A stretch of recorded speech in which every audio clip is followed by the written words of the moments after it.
అందరికీ నమస్కారం. మనం ఇప్పుడు మాట్లాడుకోబోయేది మనకు తెలుసు సంచారం జరుగుతూనే ఉంటాయి. 9 ప్లానెట్స్ ఉన్నాయి అందరికీ తెలిసిన విషయం. 12 రాశులు, ఆ రాశులు తిరుగుతూనే ఉంటాయి. మనం స్పెసిఫిక్‌గా ఒక గ్రహం గురించి మనం మాట్లాడకపోతున్నాము. అది కూడా కుజగ్రహం గురించి. ఆయనేమో ఇప్పుడు కన్యా రాశికి వెళ్తున్నారనమాట. 28th జూలై ఈ మంత్ ఎండ్‌కి. సో, ఈ ద్వాదశ రాశుల వారికి ఈ మార్స్ ఎనర్జీ అనేది ఎలా ఎఫెక్ట్ అవుతుందో చూద్దాము. క్యారెక్టరిస్టిక్స్ కూడా మనం మాట్లాడుకుందాము. జనరల్గా మనం చూసాము అంటే మార్స్ కుజుడు, మనం కార్తికేయ చెప్పుకుంటూ సుబ్రహ్మణ్య స్వామి చెప్పుకుంటూ ఉంటాము. అలాగే ఈయన అధిపతి దేనికి అంటే మన వృశ్చిక రాశికి, అలాగే మేష రాశికి. ఆయన ఎగ్జాల్టేషన్ ఎక్కడ అవుతుంది మనకి మకర రాశిలో ఎగ్జాల్టేషన్, అలాగే కర్కాటక రాశిలో నీచ స్థితి అవుతుందన్నమాట. మూల త్రికోణం ఆయనకి ఏంటంటే మేషరాశి అయింది. జనరల్గా మనం క్యారెక్టరిస్టిక్స్ మాట్లాడుకోవాలి మార్స్ది అంటే చాలా ఎనర్జీ ఇచ్చే ఒక ప్లానెట్, రెడ్ ప్లానెట్ కింద మనం మాట్లాడుకుంటూ ఉంటాము. ఏమేమి దాంట్లో ఉంటారు అంటే మోస్ట్లీ మిలిటరీ, అంటే డిసిప్లిన్ అంటే చాలా ఇష్టం అనమాట. అంటే అగ్రెసివ్నెస్ ఉంటుంది, కోపము ఉంటుంది, అలాగే దూసుకెళ్ళే ఒక మనస్తత్వము ఉంటుంది అనమాట. అండ్ ఆల్సో మనం చూసాము అంటే దాంపత్య జీవితానికి కూడా మనం మార్స్ని కుజుడినే చెప్పుకుంటూ ఉంటాము. అంటే కుజుడిది ఎనర్జీ కరెక్ట్గా బ్యాలెన్స్ అయి ఉంటే మనకి జాతకంలో చాలా బాగుంటుంది. అంటే వాళ్ళు ఏంటంటే ఏ పనైనా తొందరగా చేయగలరు. అలాగే ఏంటంటే మెంటల్ యాప్టిట్యూడ్ కూడా చాలా ఎక్కువ ఉంటుంది. అంటే ఏంటి, వాళ్ళు అనుకున్నది సాధించాలి అనే ఒక పట్టుదల ఉంటుంది. దాని మూలంగానే ముందుకెళ్ళడం కూడా జరుగుతూ ఉంటుంది. మనం ముందుకెళ్ళడం అంటే ఆ దిశగా వెళ్ళడం అనేది జరుగుతూ ఉంటుంది. మార్స్ ఎనర్జీ అనేది తప్పక కావాలి. మార్స్ డెబిలిటేట్ అయినా మంచి పొజిషన్లో లేకపోయినా ఏంటంటే రెండు దెబ్బతింటాయి. అంటే ఇండివిజువల్గాను ఏదైనా సాధించాలి, మన లైఫ్లో ఒక పర్పస్ మనకి ఉండాలి, ఆ పర్పస్ని మనం సాధించాలి అనుకోవడం కొంచెం తగ్గుతుంది. అదొకటి కాకుండా దాంపత్య జీవితంలో కూడా మనకి కొన్ని ప్రాబ్లమ్స్ వచ్చే ఛాన్సెస్ ఉన్నాయి. అదొకటి కాకుండా ఇంటర్పర్సనల్ రిలేషన్షిప్స్లో కూడా ప్రాబ్లమ్స్ వచ్చే ఛాన్సెస్ ఎక్కువ కనిపిస్తున్నాయి అన్నమాట. సో మార్స్ అనే ఎనర్జీ అనేది అంత ఎక్కువ మనం చెప్పుకుంటూ ఉంటాం. తప్పక కావాలి, అది బ్యాలెన్స్ అవ్వాలన్నమాట. సో దానికి పరిహారం కూడా మనం చెప్పుకుంటూ ఉంటాము. మనం ఇచ్చే జెమ్ స్టోన్ కూడా ఏంటంటే మనం కూరలు ఇస్తాం, అంటే పగడం ఇస్తూ ఉంటాము. అదొకటి కాకుండాను మనం ఎప్పుడు మాట్లాడుకునేది, అందరూ చాలామంది భయపడుతూ ఉంటారు పెళ్లి చూపులప్పుడు కానీ, పెళ్ళికి సంబంధాలు చూసినప్పుడు కానీ కుజదోషాల గురించి మాట్లాడుకుంటూ ఉంటాం అన్నమాట. కుజదోషం అనేది మనం విడిగా మాట్లాడుకుందాం. బట్ ఆ దోషం ఉన్న వాళ్ళని చూసి చేసేవారు. ఎందుకంటే మాంగళ్య బలం కూడా మనం ఎక్కువ కుజుడితోనే మనం పోలుస్తూ ఉంటాము. అదే ఎనర్జీ అంటే ఏంటి, ఒక్కొక్క రాశిలో ఉన్నప్పుడు మారుతూ ఉంటుందన్నమాట. ఎప్పటికైనా మనం ఏంటంటే న్యాచురల్ బెనిఫిక్, న్యాచురల్ మ్యాలిఫిక్స్ అని మనం తీసుకుంటూ ఉంటాం. కుజుడిని జనరల్గా ఏంటంటే అట్లా మ్యాలిఫిక్ అండ్ బెనిఫిక్ కింద జాతక రీత్యానే మనం నిర్ధారించుకోగలం అన్నమాట. అది కూడా మనం ఏంటంటే మనకి కుజుడు మనం ఎప్పుడు చూసాము అంటే ఈ ధర్తీకి పుత్రుడు, అంటే ఎర్త్కి సన్ అని చెప్పుకుంటూ ఉంటాం అన్నమాట. అండ్ ఆల్సో ఏంటంటే కమాండర్ కింద మనం చెప్పుకుంటూ ఉంటాం. నేను ఇందాక చెప్పినట్టు మిలిటరీ డిసిప్లిన్ అనేది ఈయనకి చాలా ఇష్టం ఉంటుంది. So military disciplined person. So ఎక్కడెక్కడ వీళ్ళని చూడొచ్చు అంటే హై ఎబిలిటీ ఉన్న వాళ్ళు అనమాట. అంటే మార్క్స్ స్ట్రాంగ్గా ఉన్న వాళ్ళందరూ చాలా ఎక్కువ హై ఎబిలిటీ ఉన్న వాళ్ళు ఉంటూ ఉంటారు. అంటే ఏంటి, మిలిటరీ లీడర్స్ కింద, ఒక కంట్రీ లీడర్స్ కింద, అలాగే ఏంటంటే ఎస్పెషలీ ఏంటంటే మనకి ఒక టాప్ కన్సల్టెంట్ కానీ, లేకపోతే ఒక లెట్సే ఒక ఎంఎన్సీ పెట్టారు, లేకపోతే ఒక ఇండస్ట్రీ పెట్టారు, ఆ ఇండస్ట్రీలో సిఇఓ కింద ఇలాంటి వాళ్ళని మనం చూసుకోగలుగుతాం అన్నమాట. ఈ మార్స్తోనే మనకి ఏంటంటే మంచి మంచి యోగాలు కూడా మనం చూస్తూ ఉంటాము. ఇదేంటంటే మనకి జనరల్గా ఈ నెలలో 28వ తారీఖు మనకి కన్యా రాశికి వస్తున్నారు. అంటే లాస్ట్ 2-3 మంత్స్ నుంచి ఆయన అంత మంచి పొజిషన్లో, అంటే లాస్ట్ ఇయర్ నుంచి కూడా అంత మంచి పొజిషన్లో లేరు. అంటే ఏంటంటే డెబిలిటేషన్ పొజిషన్లో ఉన్నారనమాట.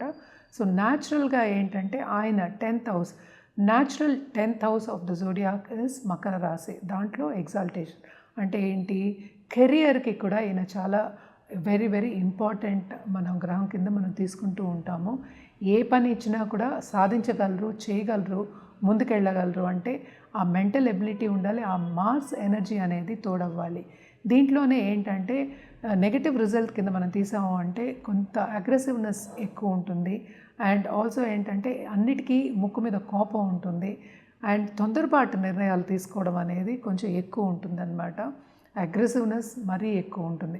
సో నెగటివ్ ఎఫెక్ట్స్ అనేవి మార్స్కి ఇదనమాట. సో రెమెడియల్ మెషర్స్ అంటే నేను ఇందాక చెప్పినట్టు తప్పక కార్తికేయ సుబ్రహ్మణ్య స్వామికి తప్పక మనం పూజ చేయడం, మంగళవారం పూజ చేయడం అనేది జరుగుతుంది. కలర్ ఏమో మనం చెప్పింది ఏంటంటే ఎక్కువ రెడ్ చెప్పుకుంటాం, వారం ఏంటంటే మంగళవారం చెప్పుకుంటాం. అంటే అన్ని మంగళం కావాలని మనం అంటే అన్ని బ్లెస్సింగ్స్ మనకు ఉండాలి. మంగళ బ్లెస్సింగ్స్ కావాలంటే కుజ బ్లెస్సింగ్స్ ఉంటే మనకి ఇంటర్పర్సనల్ రిలేషన్షిప్స్ బాగుంటాయి. అలాగే దాంపత్య జీవితంలో అనుకూల పరిస్థితి ఉంటుంది. అండ్ ఆల్సో పిల్లలతో కూడా సన్నిహితంగా ఉండడం అనేది జరుగుతుందన్నమాట. తప్పక మనకేంటంటే ఈ గ్రహం వన్ ఆఫ్ ద మేజర్ గ్రహం ఆస్ట్రాలజీలో, వేదిక ఆస్ట్రాలజీలో అని తీసుకోవాలన్నమాట. అండ్ ఆల్సో జెమ్ స్టోన్ నేను ఇందాక చెప్పినట్టు మనం కోరలు అనేది ఇవ్వడం జరుగుతుంది. ఇదేంటంటే మనకు అనాదిగా వచ్చిన ఒక పద్ధతి పెళ్ళప్పుడే మనకి అందరూ కోరలు ఇచ్చేవారు, అలాగే పర్ల్స్ కూడా ఇచ్చేవాళ్ళు. ఎందుకంటే చల్లని చూపు ఉండాలి, at the same time balance అవ్వాలి. అంటే ఆ అగ్రెసివ్ నేచర్, ఆ తొందరపాటు ఇవన్నీ బ్యాలెన్స్ అవ్వాలి అనేది మనకి చెప్పడానికి కోసమని ఇచ్చేవాళ్ళు అనమాట. సో ఎప్పటికైనా సరే నెగటివ్ ఎఫెక్ట్స్ ఉన్నప్పుడు ఇవన్నీ మనకి ఎక్కువ కనిపిస్తాయి, కోపం ఎక్కువ కనిపిస్తూ ఉంటుంది. సింపుల్ ఎగ్జాంపుల్ చెప్పాలి అంటే రెడ్ అంటే మనకి ముందుకు సాగడం, అంటే ముందుకు వెళ్ళిపోవడం అనేది ఉంటుందన్నమాట. అంటే రెడ్ ప్లానెట్ మనం చెప్పుకుంటూ ఉంటాం.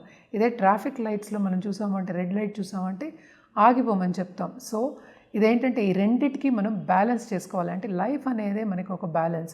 సో బ్యాలెన్స్ చేసుకోవాలి అంటే కనుక తప్పక మార్స్ ఎనర్జీ ఎలా ఉందో మనం చూసుకోవడం అనేది వెరీ ఇంపార్టెంట్.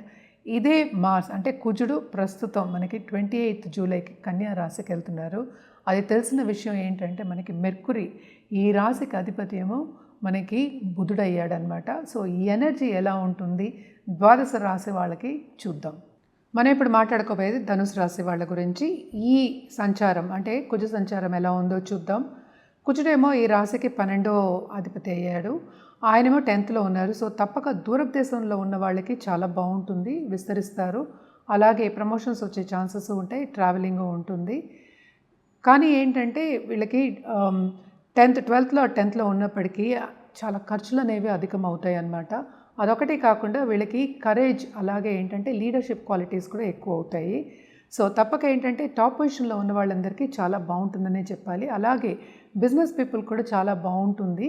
ఎస్పెషలీ ఫారిన్తో బిజినెస్ చేసే వాళ్ళకు, దూరపు దేశాల్లో ఉండి బిజినెస్ చేసే వాళ్ళందరికీ చాలా బాగుంటుంది.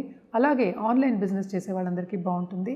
అలాగే ఉమెన్ ఆంట్రప్రెనర్స్ ఎవరైనా సరే కొత్తగా బిజినెస్ స్టార్ట్ చేయాలి, ఇంట్లోంచి చేయాలి అనుకున్న వాళ్ళందరికీ తప్పక ఆ డిటర్మినేషన్ వస్తుంది, ఆ కరేజ్ వస్తుంది. ఎందుకంటే మాస్ ఎనర్జీ అంటేనే కొంతవరకు చాలా అసర్టివ్నెస్ కూడా ఇస్తుంది అనమాట. నేను చేయగలను అనే ఒక ధైర్యం ఇస్తుంది. కనుక తప్పక ఇంట్లోంచి చేయాలి అనుకున్న వాళ్ళందరికీ ఇది 2 నెలలు చాలా బాగుంటుంది. ఎస్పెషలీ ఆంట్రప్రెనర్స్కి, ఉమెన్ ఆంట్రప్రెనర్స్కి. అలాగే ఈ రాశిలో ఉన్న వాళ్ళ ఎవరైనా స్టార్టప్స్ ఉంటాయి, కొత్త స్టార్టప్స్ ఉంటాయి కనుక తప్పక వాళ్ళకి ఇన్వెస్టర్స్ వస్తారు, ముందుకెళ్తారు. కెరియర్ బాగా విస్తరించే ఛాన్సెస్ మనకి ఎక్కువ కనిపిస్తున్నాయి అన్నమాట. ఎవరికైనా నిరుద్యోగులు ఉంటే ఉద్యోగ అవకాశాలు వచ్చే ఛాన్సెస్ కూడా మనకి కనిపిస్తున్నాయి. దాంపత్య జీవితంలో మాత్రం కొంతవరకు అనుకూల పరిస్థితి అనేది ఉంటుంది అని చెప్పడం జరుగుతుంది. కొన్ని డిసగ్రిమెంట్స్ అయ్యే ఛాన్సెస్ ఉన్నాయి, ఈగో క్లాషెస్ వచ్చే ఛాన్సెస్ ఉన్నాయి అన్నమాట. కానీ బిజినెస్ మాత్రం బాగుంటుంది, కెరియర్ బాగుంటుంది. కెరియర్ ప్లానింగ్ అనేది చేసుకుంటారు, ఆ దశలో వెళ్తారు. అండ్ ఆల్సో ఆ దశలో కొన్ని సర్టిఫికేషన్స్ తెచ్చుకునే ఛాన్సెస్ కూడా మనకి ఎక్కువ కనిపిస్తున్నాయి అన్నమాట. అండ్ ఆల్సో మన పరిహారాల విషయానికి వస్తే కనుక తప్పక వీళ్ళు మంగళవారం శక్తి పూజలు చేయడం చాలా మంచిది. అలాగే మంగళకి దానం ఇవ్వడం మంచిది అనమాట. కుజగ్రహానికి దానం ఇవ్వడం మంచిది. లేకపోతే ఓం కుజాయ నమః అనే కంటిన్యూస్గా కూడా చేసుకోవచ్చు. అలాగే నిండు బ్రాహ్మణునికి వాయనం ఇవ్వడం అనేది మంచిదన్నమాట. ఎందుకంటే నాలెడ్జ్ అనేది ఎప్పటికైనా మనకి ఫ్యూచర్లో పనికొస్తుంది. సో తప్పక నాలెడ్జ్ ఉన్న బ్రాహ్మణునికి అలాగే బ్లెస్సింగ్స్ తీసుకోవడం అండ్ ఆల్సో వాయనం ఇవ్వడం కూడా చాలా మంచిది. ఇది గుర్తుపెట్టుకోండి. మనం ఇప్పటి వరకు మాట్లాడుకునేది ఒక గ్రహ సంచారం కింద మాట్లాడుకుంటున్నాము. కుజుడేమో మనకి సంచారం మనకి కన్యలో జరగబోతోంది. అది కూడా టిల్ సెప్టెంబర్, 28 జూలై నుంచి సెప్టెంబర్ వరకు ఉందన్నమాట. సో తప్పక అన్నీ కన్సిడర్ చేయాలి. మనం ఒక సంచారం గురించి మనం కొంతవరకే మనం తెలుసుకోగలుగుతాము. మిగతా 9 గ్రహాలు ఉన్నాయి మనకు తెలుసు, మిగతా 8 గ్రహాలు చూడాలి, అలాగే 12 రాశులు చూసుకోవాలి. ఇదంతా ఎప్పుడు జరుగుతుంది, మనం జాతక రీత్యా చూస్తేనే మనకు జరుగుతుందన్నమాట. ఏదైనా నేను చెప్పింది అంతా జనరలే. జాతకం పరిశీలించుకున్న తర్వాత మనం నిర్ధారించుకోవడం, ఒక రెమెడియల్ మెషర్స్ చేసుకోవడం, పరిహారం చేసుకోవడం అనేది ఎప్పటికైనా మంచిదే అన్నమాట. మంగళ్ అంటే ఏంటంటే కుజుడిని మనం ఎందుకు అంత ఎక్కువ మాట్లాడుకుంటున్నాం అంటే అది శుభగ్రహం కింద కూడా తీసుకోవచ్చు, అది ఏంటంటే మ్యాలిఫిక్ గ్రహం కింద కూడా తీసుకోవచ్చు అనమాట, డిపెండింగ్ ఆన్ ఎవరి జాతక రీత్యా అనమాట. సో తప్పక ఏంటంటే మంచి చేసే ఒక గ్రహం, అందుకని మంగళ్ అని ఎప్పుడు చెప్తూ ఉంటాము. నేను ఇందాక కూడా అదే చెప్పాను. అంటే మంగళకరంగా ఉండాలనే అందరూ కోరుకుంటారు. లైఫ్ ఎప్పటికైనా సరే సక్సెస్గా ఉండాలనేది కోరుకుంటారనమాట. ఈ గ్రహం, ఈ ఎనర్జీ అంటే మార్స్ ఎనర్జీని మనం బ్యాలెన్స్ చేసుకోవడం అనేది వెరీ వెరీ ఇంపార్టెంట్. ఎందుకంటే దాంపత్య జీవితం కూడా మనం ఇందులోనే ఇంక్లూడ్ చేస్తున్నాము. Not only that, interpersonal relationship కూడా మనం ఎక్కువ చెప్పుకుంటూ ఉంటాం అన్నమాట. అదే ఏంటంటే దాంపత్య జీవితం అనుకూల పరిస్థితికి, అలాగే కుటుంబ పరిస్థితికి, అలాగే ఏంటంటే డబ్బు రీత్యా, అలాగే కెరియర్ రీత్యా, అండ్ ఆల్సో ఏదైనా సరే చురుగ్గా చేయాలి అన్నప్పుడు మనకి మార్స్ ఎనర్జీ అనేది వెరీ వెరీ ఇంపార్టెంట్. అదే మనకి రివర్స్ అయితే కూడా కొంతవరకు ఏంటంటే ఇబ్బందులు అనేవి పెడతారు. అంటే చీటికి మాటికి వెళ్ళి దెబ్బలాడే వాళ్ళు మనం చూస్తాం చాలామంది. అంటే అన్నిటికీ కోపతాపాలు తెచ్చుకునే వాళ్ళని చూస్తాం. అదంతా తెచ్చుకుంటే ఏమవుతుందంటే మనకే హెల్త్ ప్రాబ్లమ్స్ వచ్చే ఛాన్సెస్ ఉన్నాయి. సో బ్యాలెన్స్ చేసుకోవడం అనేది వెరీ ఇంపార్టెంట్. ఈ గ్రహం యాక్చువల్లీ మూమెంట్ మూలాన్ని, అంటే సంచారం గోచారం మూలాన్ని కొన్ని ఇబ్బందులు పడే ఛాన్సెస్ ఎక్కువ కనిపిస్తున్నాయి కనుక ఈ వీడియోస్ చేయడం జరిగిందనమాట. సో తప్పక మనం చెప్పిన పరిహారాలు పాటించడం అనేది చేయండి. ఎందుకంటే లాంగ్ టర్మ్గా మీకు పాజిటివిటీ అనేది పెరుగుతుంది. ఈ సంచారం కూడా మనం మాట్లాడుకున్నట్టు ఒక 2 నెలలే ఉంది కనుక ఈ పరిహారాలు చేసుకుంటూ ఉంటే పాజిటివ్ బ్యాంక్ బ్యాలెన్స్ అనేది పెరుగుతుంది. ఎప్పటికైనా సరే పాజిటివిటీ అనేది మనకి తిరిగి వస్తుందన్నమాట. సో తప్పక జాతక రీత్యా పరిహారాలు చేయడం కూడా మంచిది. ఈ జనరల్ పరిహారాలు కూడా మీరు చేయొచ్చు. జాతకం పరిశీలించుకొని పరిహారాలు చేసుకోవడం మంచిది. అలాగే ఒక జెమ్ స్టోన్ వేసుకోవడం అనేది మంచిది. జనరల్గా అయితే మార్స్కి నేను ఇందాక చెప్పినట్టు కోరల్ అంటే ఏంటంటే పగడం వేసుకోవడం అనేది మంచిది. అది ఎన్ని క్యారెట్లు వేసుకోవాలి, ఎంత వేసుకోవాలి, దేంట్లో ఏ మెటల్లో వేసుకోవాలి, పసిడిలో వేసుకోవాలా, సిల్వర్లో వేసుకోవాలా, లేకపోతే కాంబినేషన్లో వేసుకోవాలా, ఏ రోజు వేసుకోవాలి, ఏ వేలికి వేసుకోవాలి, ఏ చేతికి వేసుకోవాలి అని కూడా చెప్పడం జరుగుతుందన్నమాట. దాంతోడు తారాబలం కూడా చూసి చెప్పడం జరుగుతుంది. ఏదైనా సరే మనం పూజ చేసుకుని స్పిరిచువల్గా చేసుకోవడం అనేది మంచిది. ఎప్పటికైనా సరే మార్స్ ఎనర్జీ అనేది ప్లస్ అవుతుంది, మైనస్ అవుతుంది. సో బ్యాలెన్స్ చేసుకోవడం అనేది వెరీ వెరీ ఇంపార్టెంట్.